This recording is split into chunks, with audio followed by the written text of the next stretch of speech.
Considere um circuito elétrico ligado a uma bateria, identificado como circuito primário, e um circuito elétrico ligado a um amperímetro, identificado como circuito secundário, ambos localizados em planos paralelos, de modo que um circuito está de frente para o outro. Em relação ao fenômeno da indução eletromagnética, assinale o que for correto.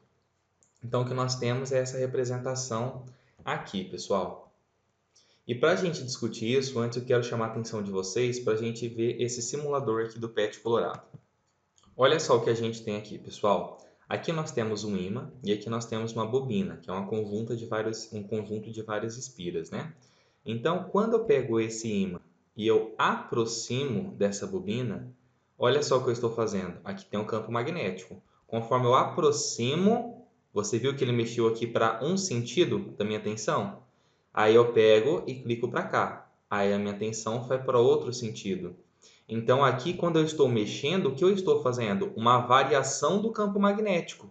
E a variação do campo magnético induz uma corrente elétrica alternada. Ok? Então isso tem que ficar bem claro.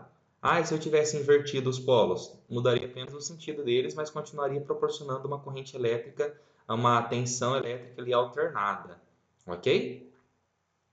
Que eu tenho meu circuito primário, né? Eu fiz aqui, hipoteticamente, que a minha corrente elétrica está nesse sentido aqui. Então, aqui está percorrendo uma corrente elétrica por esse meu fio. E toda vez que a gente tem carga elétrica em movimento, a gente tem a existência de um campo magnético. Então, quando nós temos esse fluxo de corrente elétrica, ele gira um campo magnético ao redor do fio.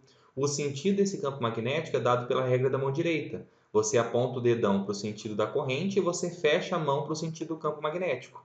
Então, nesse caso, quer dizer que, como a corrente está nesse sentido aqui, a pessoa fechou a mão, quer dizer que eu tenho um campo magnético tridimensional que está indo para cá. Então, é como se esse campo magnético ele passasse aqui também, para esse outro lado do nosso circuito secundário. Então, meu campo ele também vai para cá e ele também volta para cá. Beleza? Então, eu tenho a existência aqui de um campo magnético que eu passo esse campo magnético para o outro circuito. E esse campo magnético, quando eu passo para o outro circuito, se for tendo variações, eu vou induzir aqui também uma corrente elétrica. E essa corrente elétrica induzida será apresentada e será percebida pelo nosso amperímetro.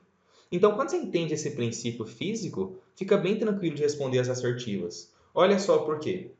Então, a primeira coisa que fala, fixadas as posições e as formas dos dois circuitos, então deixei fixo ali, haverá uma corrente elétrica induzida no circuito secundário se houver uma corrente variável no circuito primário. Se eu variar a minha corrente, consequentemente eu irei variar meu campo magnético. A variação desse campo magnético com certeza induzirá uma corrente elétrica no circuito secundário.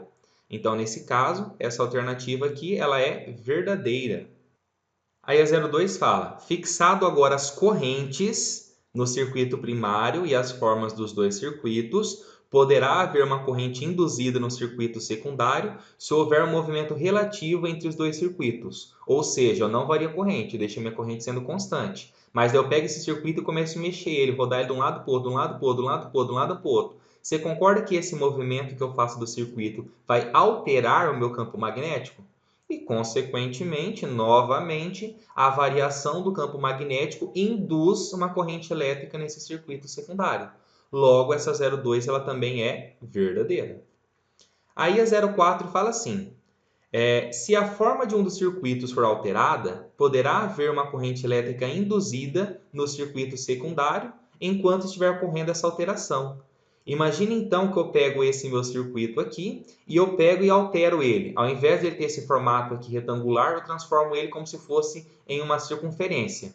No fato de eu arrastar essa parte, arrastar o movimento para que ele tenha uma outra forma, eu também irei estar alterando o meu campo magnético. E essa alteração do campo magnético também vai proporcionar uma corrente elétrica induzida no meu circuito secundário. Então a gente sempre tem que lembrar isso. Corrente elétrica em movimento gera um campo magnético. E a variação do campo magnético induz uma corrente elétrica em outro circuito, ou também pode ser até mesmo no próprio circuito, ok? Aí a 08 fala assim, se o circuito primário for substituído por um ímã, cujo eixo norte-sul seja perpendicular ao plano do circuito secundário, então eu tiro isso aqui e eu coloco aqui um ímã. certo? Pode-se induzir uma corrente nesse circuito secundário, desde que haja um movimento relativo entre ele e o ímã. Ia ser exatamente o que a gente acabou de ver aqui no simulador.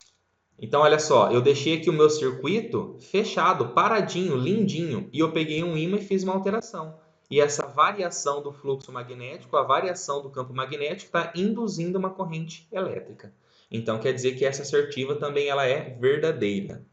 E a 16 fala que as correntes induzidas sempre serão constantes. Na verdade, não. As correntes elas sempre serão alternadas. Porque conforme eu vou para um sentido, vamos novamente lá para o simulador. Olha só, conforme eu aproximo, observe aqui em cima, olha só para cá. Conforme eu aproximo, ele está indo lá para o sentido positivo. Conforme eu afasto, ele vai para o negativo. Então, quer dizer que essa variação do campo magnético induz uma corrente elétrica alternada. Então, aquela premissa ela é falsa. Então, as correntes induzidas sempre são constantes? Não, elas sempre serão variáveis, elas serão alternadas. Então, correta, a gente tem a 1, a 2, a 4 e a 8. 8 com 4, 12, 12 com 2, 14 com 1, 15. Então, nosso somatório é 15, beleza? Então, esse é um tipo de exercício, pessoal, que realmente você deveria acertar todas as corretas, né? Porque é apenas teórico e é bem facinho, bem tranquilo da gente fazer. Então, aqui finalizamos mais um e vamos para o próximo.